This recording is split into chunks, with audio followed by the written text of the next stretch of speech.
Your eyes open. You are awake. You are conscious. But you cannot move a single muscle. You're completely frozen, and you feel a presence in the room with you. This is not a nightmare.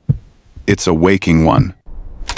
A documented glitch between sleep states known as sleep paralysis. What causes this terrifying desynchronization between the mind and the body? And what explains the terrifying shadow person so many people see? We are opening the case file on sleep science to shed light on this dark and universally terrifying phenomenon. To those who have never experienced it, it sounds like a bad dream. But for the millions who have, it is terrifyingly real. This is a parasomnia, an undesirable event related to sleep. More specifically, it is a hybrid state, an overlap between two phases of consciousness that should never meet. To understand the malfunction, we must first understand the safety mechanism. Every night, your brain enters REM, rapid eye movement, sleep. This is the stage where you dream most vividly. To protect you from acting out, those dreams like running from an imaginary predator or swinging your arms in a dream fight, your brain activates a mechanism called REM atonia. It is, essentially, a kill switch, a safe, temporary paralysis. Sleep paralysis is the technical failure of that switch. It occurs when your mind abruptly regains consciousness, but your body is still locked in REM atonia. Your awake mind is trapped inside a body that is still asleep. You can see your room. You can hear sounds, but you cannot move. You cannot scream.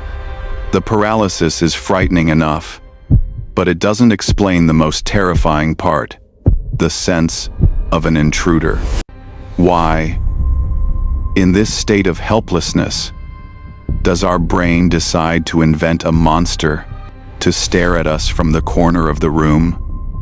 The investigation begins not with the muscles, but with the brain's threat detection system.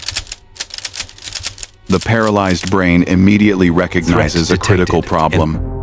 It is sending motor signals. Move. But it is receiving zero feedback from the body. This silence, this lack of response, is interpreted by the brain as an acute threat. Instantly, the amygdala, the brain's fear and fight or flight center, becomes hyperactive. You don't just feel scared. Your brain is screaming that you are in mortal danger, even when nothing is there. But what about the hallucinations? They are known as hypnagogic hallucinations if occurring while falling asleep, or hypnopompic if occurring while waking up. In sleep paralysis, they are most often the latter. Researchers classify these hallucinations into three core types. First, and most common, is the intruder. This is the distinct feeling of a threatening presence.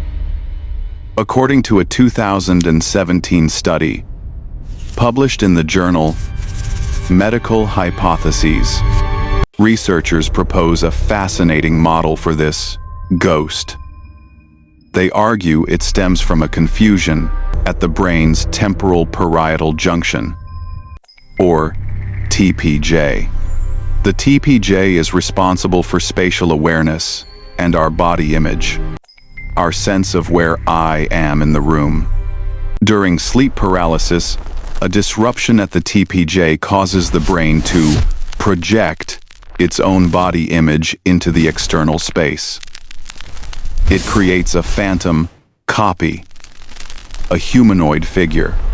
Because your amygdala is already on high alert, it immediately labels this projection as an external threat. The intruder you feel may just be your brain misinterpreting itself. Can you hear? This leads to the second type, the incubus. This is the sensation of intense pressure on the chest, a feeling of being crushed or suffocated. The explanation, again, is a conflict between mind and body. During REM sleep, your breathing is shallow and rapid. But when your conscious mind wakes up in a panic, it tries to take control. It tries to take a deep, gasping breath, but it can't. The intercostal muscles and diaphragm are still paralyzed. Your brain interprets this resistance, the effort of breathing against a locked body, not as paralysis, but as an external weight crushing you. Finally, there are the vestibular motor or VM hallucinations. These are sensations of floating, flying, falling, or being dragged. Your vestibular system responsible for balance becomes disoriented from the lack of bodily feedback. The brain tries to fill in the gaps, creating a phantom sense of movement. So, how common is this? According to a 2011 meta-analysis published in Sleep Medicine Reviews, an estimated 7.6% of the general population has experienced at least one episode. For students and psychiatric patients, that number jumps to around 28% to 31%. What are the triggers? The science points to sleep disruption, severe sleep deprivation, irregular sleep schedules like shift work, high psychological stress, and sleeping position. Studies, including research from Harvard Medical School, consistently find that sleeping in the supine position, flat on your back, significantly increases the likelihood of an episode. The exact reason is debated. It may be related to mild sleep apnea or changes in airflow, but the correlation is strong. Your body is at its most vulnerable. For centuries, before we had neuroscience, we had folklore. The phenomenon is documented in every culture on Earth, each with its own explanation. The mare in Germanic folklore, an evil spirit that crushed its victims. The incubus in Roman mythology. The kanashibari in Japan, meaning bound by metal. These were not stories invented to scare children. These were rational attempts by a pre-scientific brain to explain a real and terrifying neurological event. The ghost in the room is not supernatural.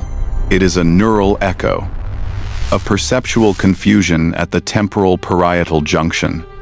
The pressure on your chest is not a demon. It is the conflict between conscious breath and rematonia. Knowledge,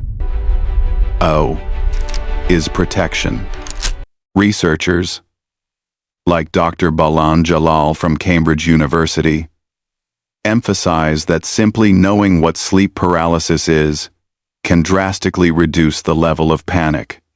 When you recognize it as a biological glitch, not an external attack, the fear loses its power. Some people report that trying to focus on small movements like wiggling a toe or finger can help reboot the system and break the paralysis. The best defense is sleep hygiene, a consistent schedule, reduced stress, and perhaps avoiding sleeping on your back.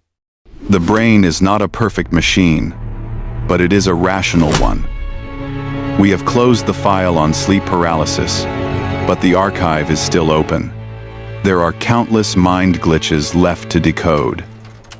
Comment below with the phenomenon you want us to investigate next. Subscribe and help us build the archive.